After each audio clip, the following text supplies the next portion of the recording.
చాలా రోజుల తర్వాత స్కూల్ రీఓపెన్ అవుతుంది కాబట్టి మేము మున్సిపాలిటీ వాళ్ళకి చెప్పాము టోటలీ క్లీన్ చేయమని. వాళ్ళు వచ్చి చేస్తామన్నారు కానీ ఇంకా పూర్తిగా కాలేదు.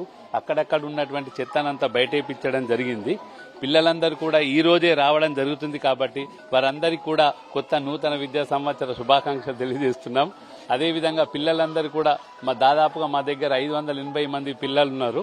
వాళ్ళందరూ కూడా ఇంకా కొత్త వాళ్ళు కూడా వచ్చి జాయిన్ కావడానికి రెడీగా ఉన్నారు కాబట్టి వాళ్ళందరికీ కూడా నూతన సంవత్సరంగా విద్యా సంవత్సరానికి స్వాగతం పలుకుతూ అందరినీ జాయిన్ చేసుకుంటూ తర్వాత ఏదైతే మాకు పరిసరాలు అనేటువంటి ఉన్నాయో వాటి ప్రాబ్లమ్స్ అన్ని కూడా మేము సాల్వ్ చేసుకోవడానికి ప్రయత్నం అనేది చేస్తామని చెప్పి తెలియజేస్తున్నాం. దాదాపుగా ఇంకా చెత్త చెదరం, దాంతో పాటు ఇక్కడ ఉన్నటువంటి మొదటనే వర్షాకాలం, వర్షాలు పడితే తీవ్ర ఇబ్బందులు ఎదుర్కొనే సందర్భం కూడా విద్యార్థులకు స్పష్టంగా కనబడుతుంది. ఈ నేపథ్యంలో చిన్న క్లీనింగ్ సెక్షన్ మున్సిపల్ కానీ అటున్నటువంటి అధికారులు కానీ జోక్యం చేసుకుంటే తక్షణమే సమస్యలు పరిష్కారమే ఆస్కారం ఉంటుంది. కానీ 45 రోజులు గడిచింది, ఎందుకట్లా వివరించారు? ఈ నేపథ్యంలో మరొకటి, ఏకరూపాయి దుస్తులు అందాయా విద్యార్థులకు? అందాయి సార్, ఏకరూపాయ దుస్తులు మరియు బుక్స్ అన్ని కూడా రెడీగా ఉన్నాయి.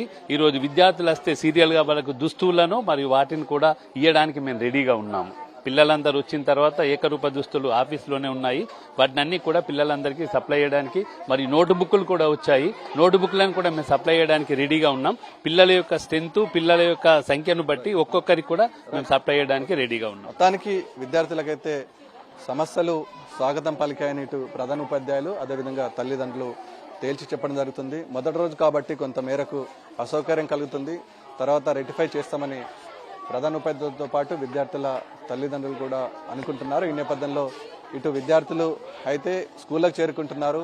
విద్యా సంవత్సరం సజావుగా సాగేందుకు ఇటు అధికార యంత్రాంగం, అటు ప్రభుత్వ యంత్రాంగం సహకరించాల్సిన అవసరం ఉంటుంది. ఈ నేపథ్యంలో విద్యార్థులు ప్రైవేట్ ఫీజు విషయంలో నియంత్రిస్తే బాగుంటుంది, విద్యాశాఖ జోక్యం చేసుకుంటే బాగుంటుందని నిజామాబాద్ జిల్లా వ్యాప్తంగా సర్వత్రా విమర్శలు వ్యక్తం అవుతున్నాయి.